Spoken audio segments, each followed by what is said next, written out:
is the most authentic identity that you see yourself today? Builder in the health tech space. So, how do you actually have the energy to bring all these levers together in one community? My goal is to basically put it into AI, create an AI matchmaking services. What are the common skill sets that one would need probably to build these corridors? They have their own set of challenges. They have their own set of governance. They have their own set of key stakeholders. Personal branding, how it has helped you as an individual. Just engaging with people's posts who are writing in this space. There are also a lot of misconceptions regarding personal branding.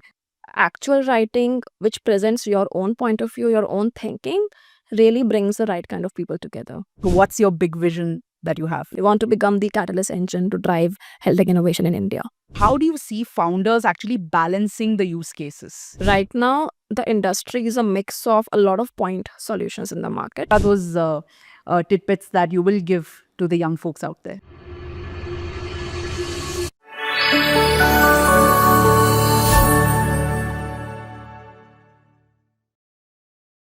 Hi everyone, welcome to the show of Brand New You. Today we have Parul, a person who is building the largest healthcare community with over 5,000 professionals, which is called the Healthtech Collective. She's a venture builder and a consultant, and also she has, of course, built a community as well.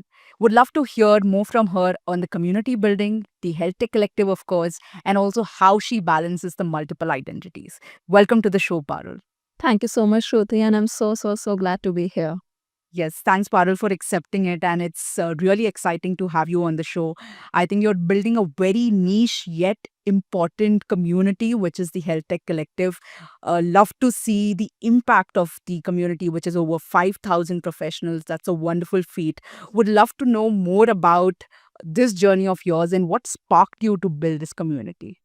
I think much before the community, it's basically the passion for the whole health tech space, the whole idea of how can I create more impact in the space. So the motto of the Health Tech Collective is how can we drive more innovation in the Indian health tech ecosystem? How can we be the catalyst, the enablers to drive that? Even if it's one person via TSC, I would feel my job is well done over there.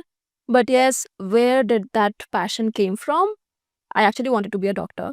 I think it was all my dream during my entire school life that I wanted to be a doctor. I wanted to treat patients, etc. I gave NEET a couple of times. Unfortunately, or maybe fortunately, that did not happen. I ended up doing biochem and it got to know about this thing called MBA in healthcare. I was like, this is interesting. This would keep me close to the healthcare industry, but more from managerial perspective, more from business perspective. And from there only, I think the seed of doing something that enables me to leverage my skill set, leverage my passion for this space to create a wide scale impact. That is when I thought, if I would be a doctor, my impact would be limited to the patients that I'm taking care of. Well, I think that's the most wonderful thing someone can do in this space. But I thought, if not that, let me figure out a way to connect with so many people and create an impact. I think I started working out in this space, trying to understand this space. As you rightly mentioned, I'm a consultant first. So I've worked with multiple organizations before. But I think almost a year back, I realized that I want to do something that brings different people together. And I'll tell you how did that even started. Almost 2.5 years back, I had this crazy idea of basically building WhatsApp clinics for doctors. The idea was, how can patients have better interface when it comes to communication with doctors? I often would see in hospitals and clinics patient waiting for hours just to get that one appointment. I'm like, why are they coming an hour before? Like, is there anything that can help them manage the information better? Because usually what happens, a patient comes, they go to the OPD registration, they get the registration done, and then they get a number. You know what, whenever your number comes, then you can go and visit the doctor. Why can't that happen beforehand? So that was my whole idea of creating WhatsApp clinics for doctors. At that time, I was a consultant only. I had not a lot of connection when it comes to doctors, speaking to people who might have cracked this space or even tech builders. So I knocked on a lot of doors, trying to understand what would work, what would not work. My best friend is a doctor, so I flew down to her city and spoke to her parents, herself, her friends, were trying to understand this space better. But it required a lot of effort from my side to actually get even a basic feedback on what would happen with this idea. That idea did not pan out.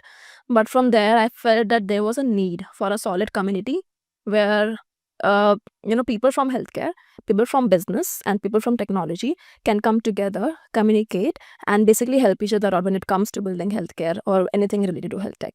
So that was where the passion to start the Healthtech Collective began. And I'm so proud to say today that we are 5,000 plus members strong, and we have any kind of stakeholder you name in the community. Yeah.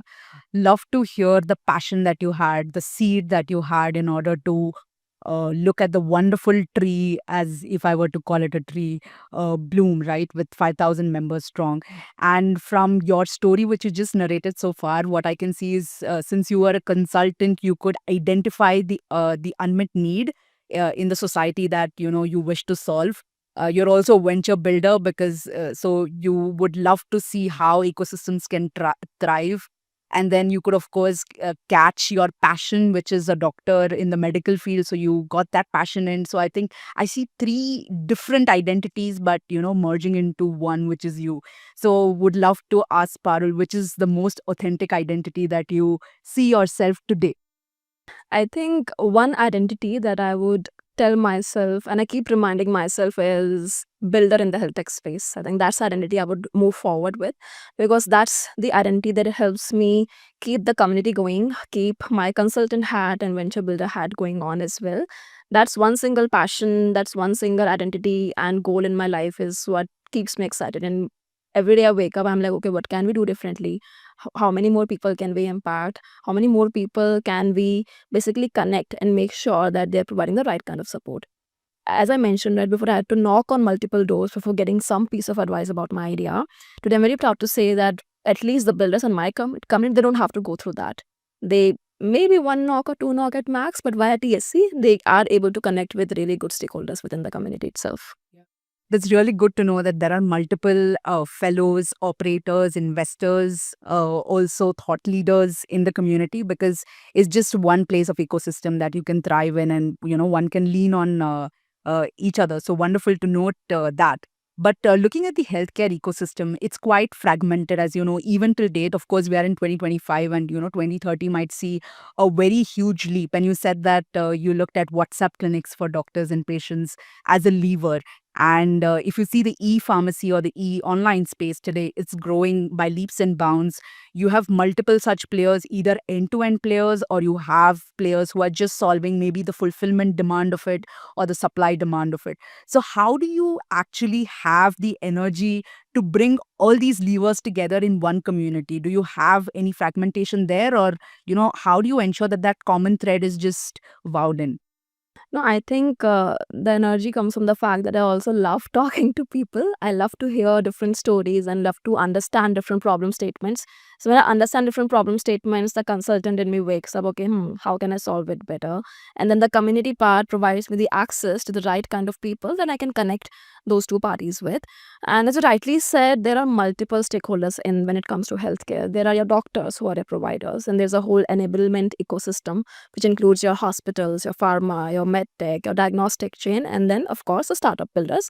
And then there are operators who are working across this segment, making sure the success and making sure the quality of care is being given to the patients out there.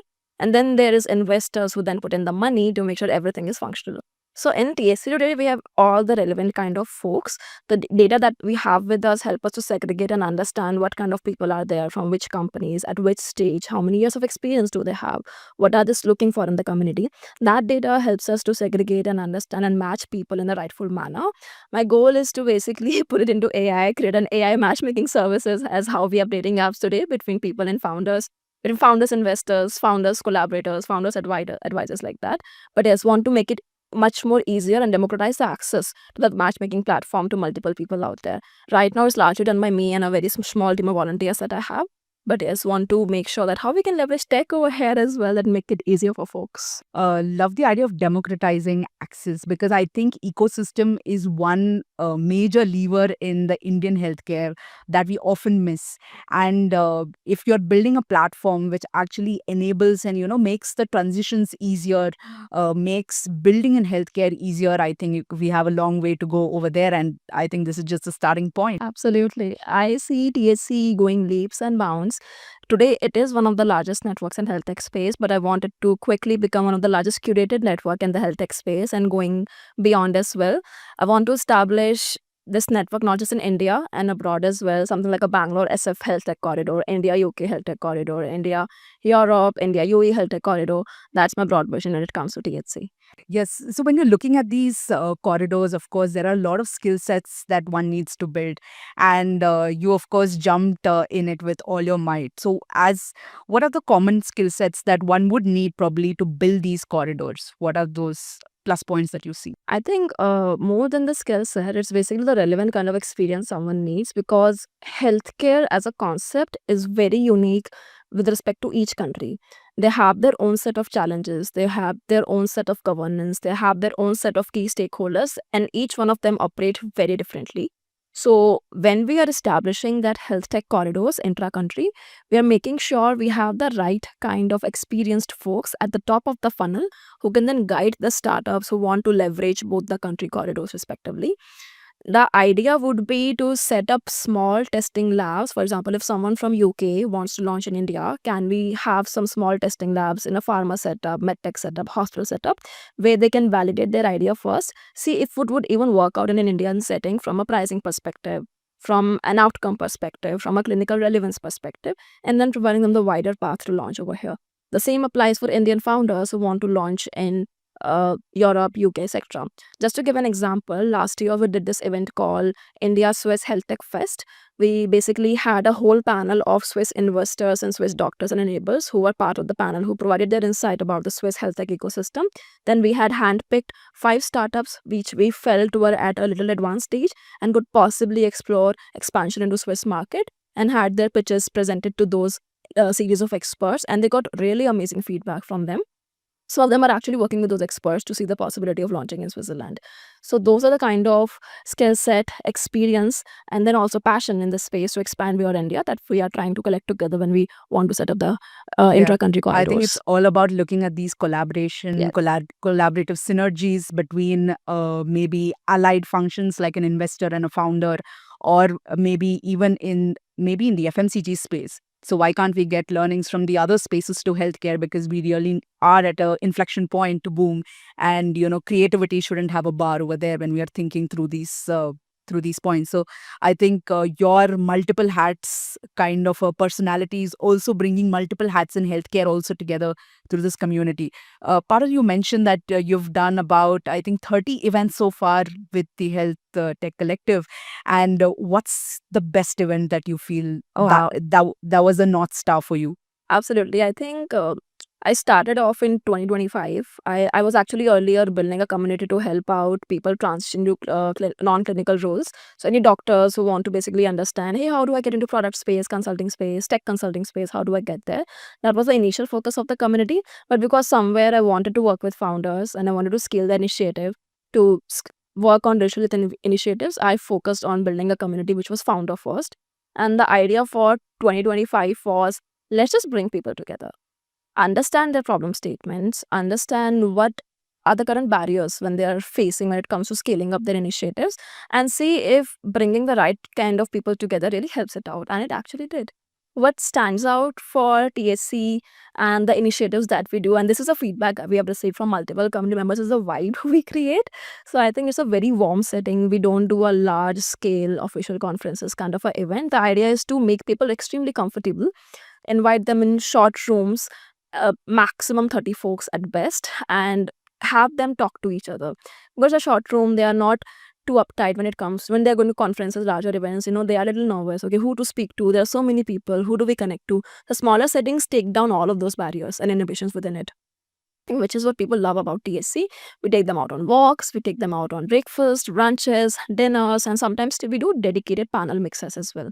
For example, we did last mixer that we did was on open source AI in healthcare, and we had an amazing panel, people who were investors, people, a CPO of a very large AI agent company in healthcare, and then a thought leader from Fractal.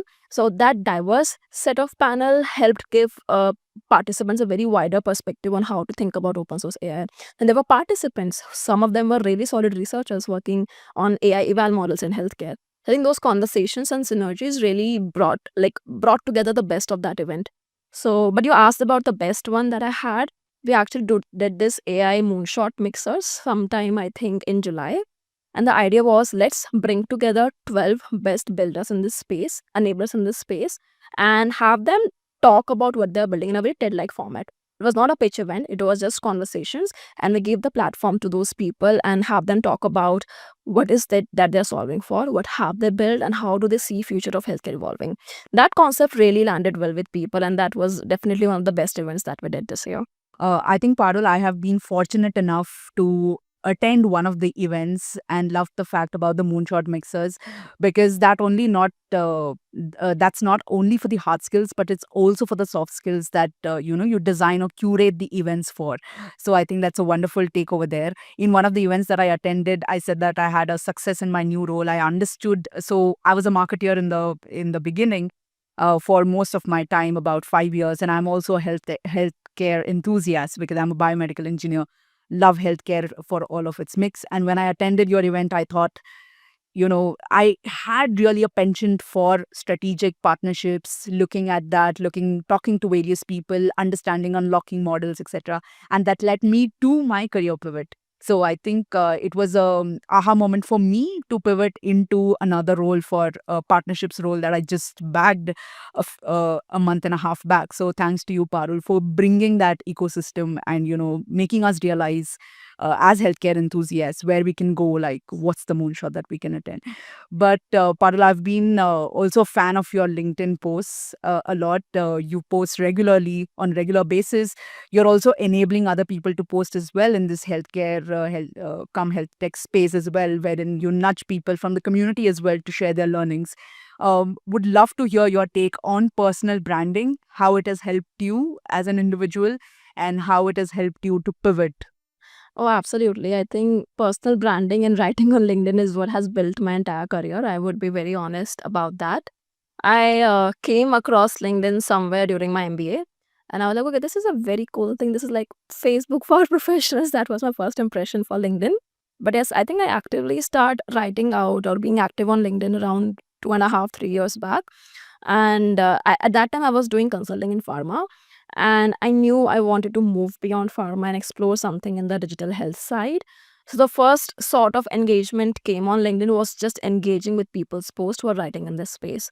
I started doing that and also just looking at what recent events are happening in Indian health tech space, adding a bit of my POV to it and basically creating more awareness about such initiatives via my LinkedIn post. That's how I started. That's how I actually landed my current role, my full-time role as well, because I saw someone who wanted to talk about fertility landscape in India and how a tech solution is solving for it. I engaged with her, we became good friends, and later on she helped me defer to the current role that I am, which is why I said that LinkedIn basically helped me build my career today. And TSC is all entirely built out on LinkedIn. I think I because I'm a consultant, I also had a penchant for doing everything perfectly before putting it out together. But one day I just decided, I just put on LinkedIn, hey, you know what? I'm starting this community. We are adding few people who want to understand this space better, and you're more than welcome to join in. The first day itself, almost 100 plus people joined in, which gave me a solid boost. So, you know what? This is needed.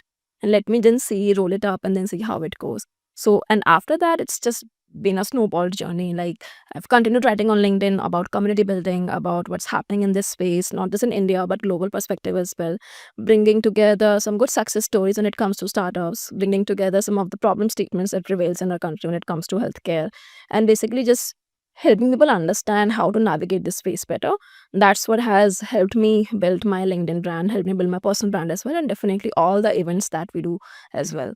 So I think it has been a combined effort of wanting to know the space better, wanting to connect with diverse kind of stakeholders, and also the community building that has helped me create this personal brand I had today when it comes to health tech in India.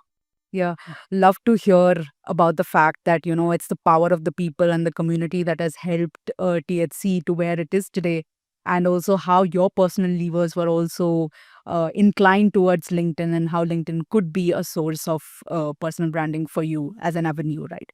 But being on this personal branding topic, would love to hear, there are also a lot of misconceptions regarding personal branding, whether one should do it, whether one should not do it, etc. What are certain misconceptions that you would like to bust today? Yeah, I think first, I wouldn't say it's a misconception, but more of a blocker in people's head.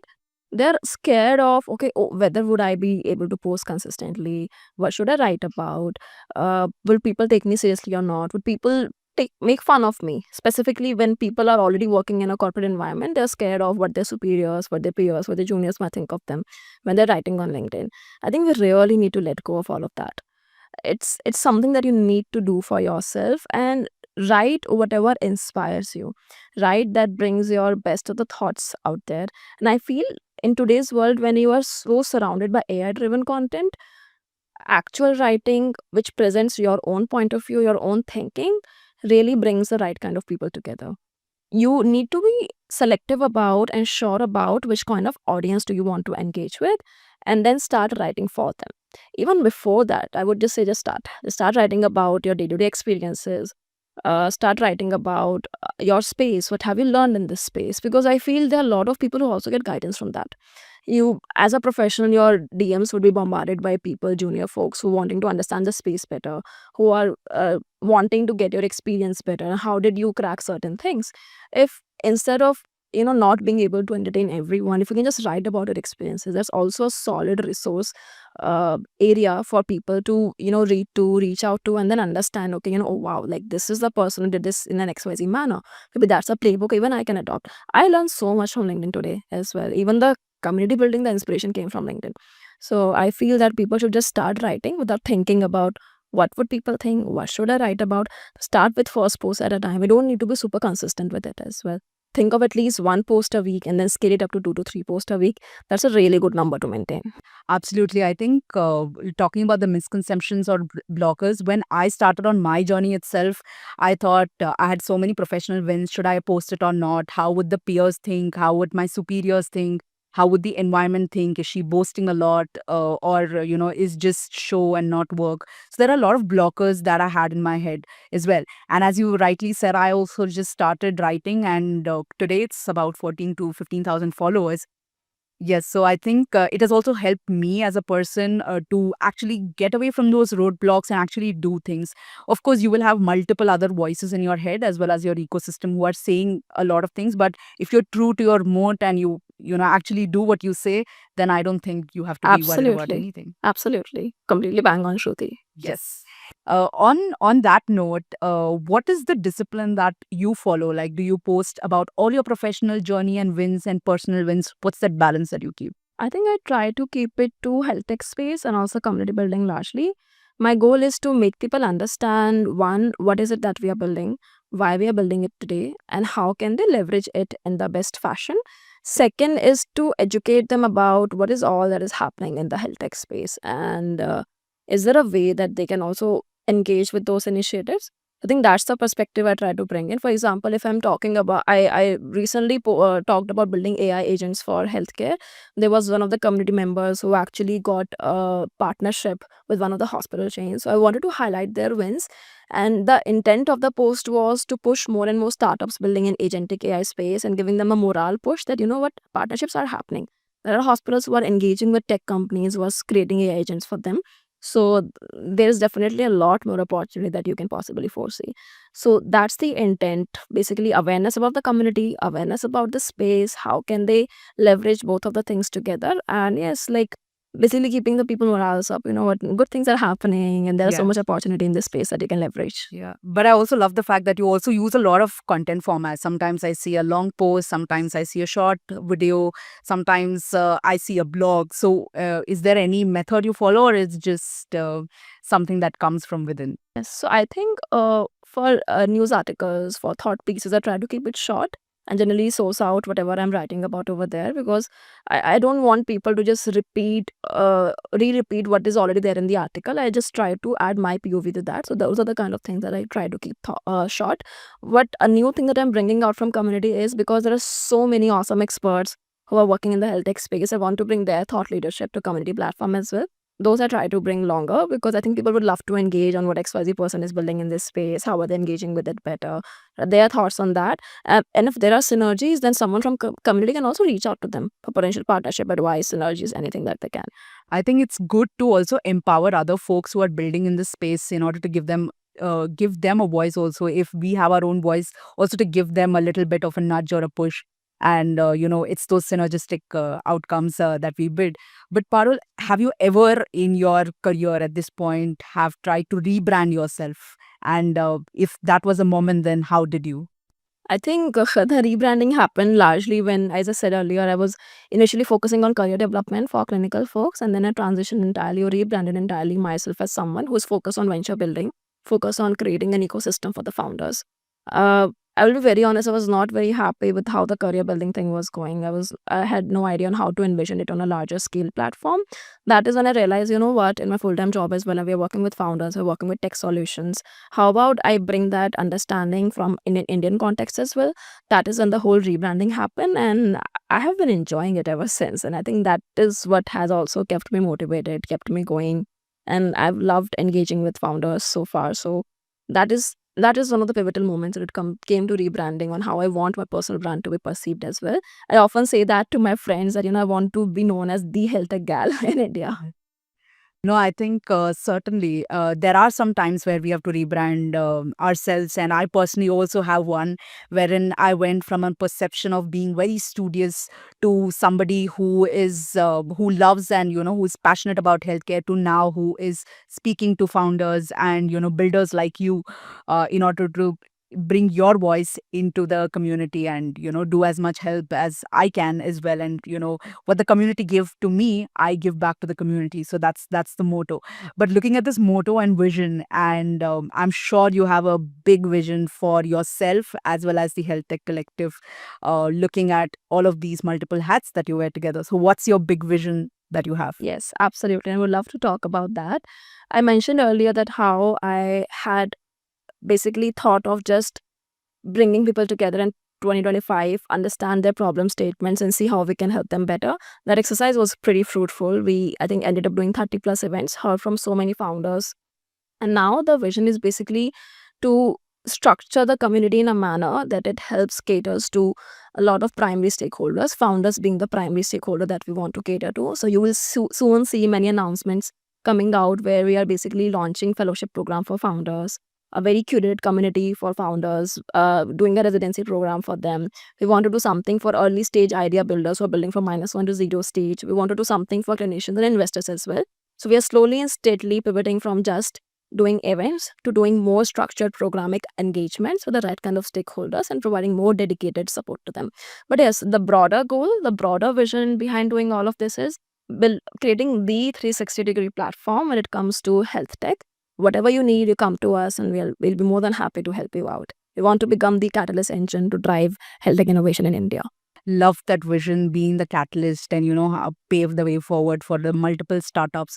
But since you've been associated with multiple founders, you speak to them on a daily basis, I'm sure you have some core insights for people who are building in the health tech come care space. So what are those core insights if you were to share? Absolutely. I think if you look at a lot of tech builders over here today, one thing that some of them are missing and they are really looking at is clinical validation, a lot of it, because they're ultimately, if you're building for the doctors, for the hospitals, for the enablers of the world, you need to make sure that your product is actually solving for some of their need. So a lot of times a clarity is needed.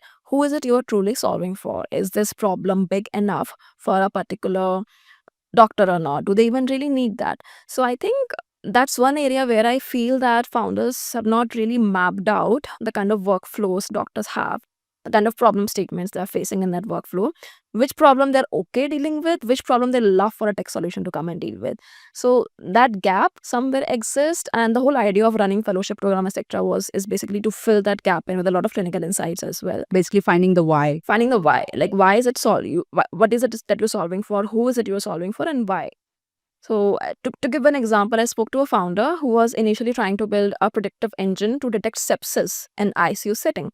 He went to multiple doctors, etc., and they all loved the idea. However, they said that this is something that we ourselves are keenly engaged in and looking at.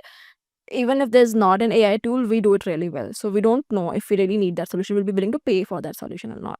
Other area that they don't find that exciting is mapping malnutrition in patients, because that also has a really big impact on their recovery. So if something comes in and takes care of that, we'll be happy to look at it.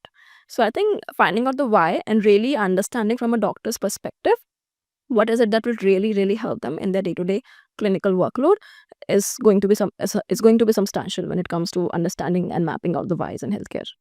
Yeah, I think looking at the TG, going back to the basics of, why do you build in healthcare is really, really important nowadays, because there are a plethora of problem statements, at least in India, that you need to solve for, whether it's faster execution, whether it's faster deliveries in terms of medicine, whether it's, launching a use case or a tech product which is going to help your medical problem get better at home. So right from, discovery to your end-to-end fulfillment, there are startups everywhere. I'm sure you can vouch for that. And looking at that, how do you see founders actually balancing the use cases here? Oh, lovely question. I think right now the industry is a mix of a lot of point solutions in the market. There's a founder who would be solving for OPD to IPD conversion. Then there will be a founder who would be solving for post discharge management of the patient. Now, there will be a founder who might be solving for screening of patients for chronic conditions. So, you will see multiple point solutions that exist. I think what would really help is how do we really discover the solutions better, and can we create them or create packages around it that helps get better clarity to a hospital, to a pharma guy, or to a medtech guy on how it would really solve for them. Sometimes it's little difficult to imagine, and maybe you can vouch for that as well. When you're coming in with a point solution, it's a little difficult to imagine from a provider perspective, okay, how it would really solve my problem and what's the size of the problem, what's is going to be the sizable impact for me or not. But if you're able to position it in a manner that, you know what, it's not just solving for one thing, combined with this, it can solve for an end-to-end workflow problem for you, that is when the size becomes significant enough for them to notice about it. So one of the other visions or another ideas that we're exploring at TSC is how can we create a marketplace of digital solution which basically helps enablers and providers get better visibility of, okay, these are the kind of solutions that exist in the market, and if we marry them with our existing solutions or with newer solutions, this is the kind of problem it can solve for us. Something that we're exploring. We might announce it super soon if things go well, but yes, I think that's something that is definitely needed in this space. I think what I hear from you is, one is the founder and whoever's building in the space needs to have absolute clarity. Yeah. And second is they need to solve for either convenience or the curation perspective, and where do they actually position themselves and in the healthcare space. The positioning is important because if you look at the patient journey is vast, right? They're coming in at screening, diagnosis, then at the hospital when they're at the hospital, either for OPD or IPD, the whole consultation, whole actual clinical care, and then post clinical care as well. How does, for example, one common problem that I keep hearing is once you're discharged from the hospitals, your touch with the hospital, touch points, extensively reduces. How can people solve for that? Because you definitely need a lot more care when you're at home as well so that you don't relapse, right? How can someone come and solve for that? So I think the entire patient journey is huge. And in that patient journey, there are respective journeys of stakeholders. There's a separate journey for a hospital, for a nurse, for a pharma person who is creating drugs for that particular category of people.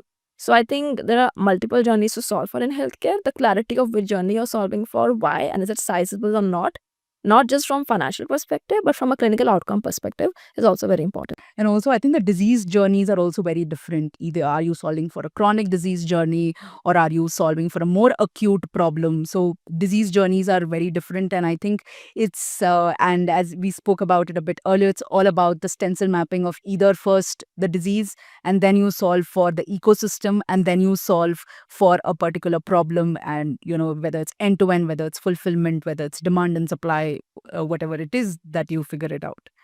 Yes.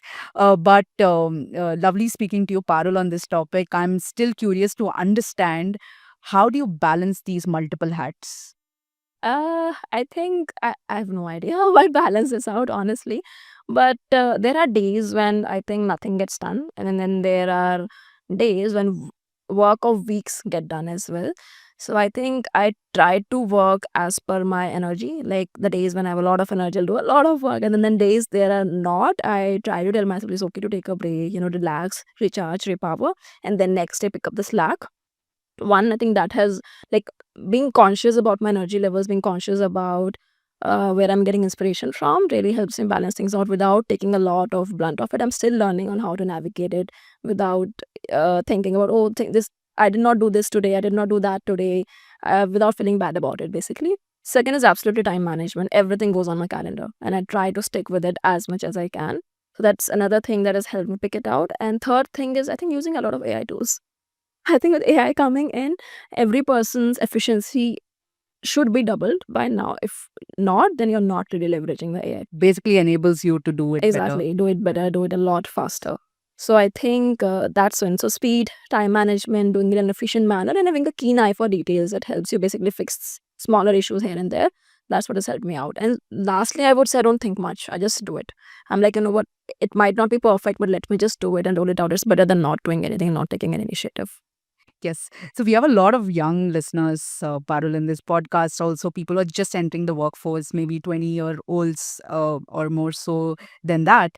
Would love to hear your thoughts on, what is it that they should look out for when they are starting out in either the healthcare space or in general, entering the workforce. What are the hard skills that they look forward to? Because not everything we learn in the business school.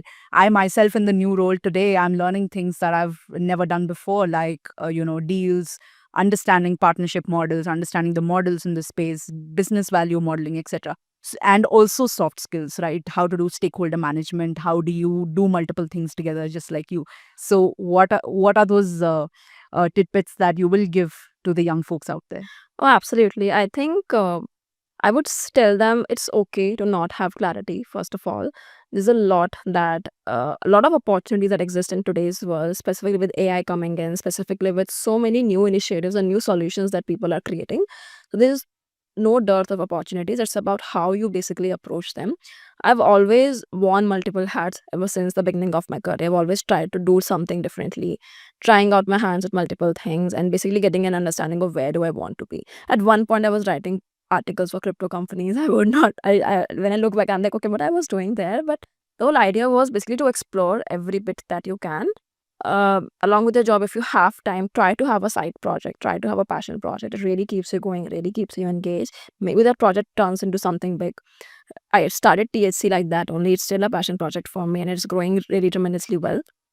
So I feel that first, this is the time you have the maximum energy. I would say the young years of your life, leverage it at most, at the best that you can. Don't confine yourself into multiple hats or sorry, in one hat, but try to see if you can wear multiple hats from the beginning. You have a lot of avenues to do that. Work for people, reach out to people, cold DM to people. You know what? This is the way I can add value to you. Can we work together? So don't be afraid. Be conscious of your energy levels. Try to see what all that you can do, what all you can explore. Keep your mind open and eyes open for different opportunities. Think that is when you'll be able to make the most out of your 20s, I would say.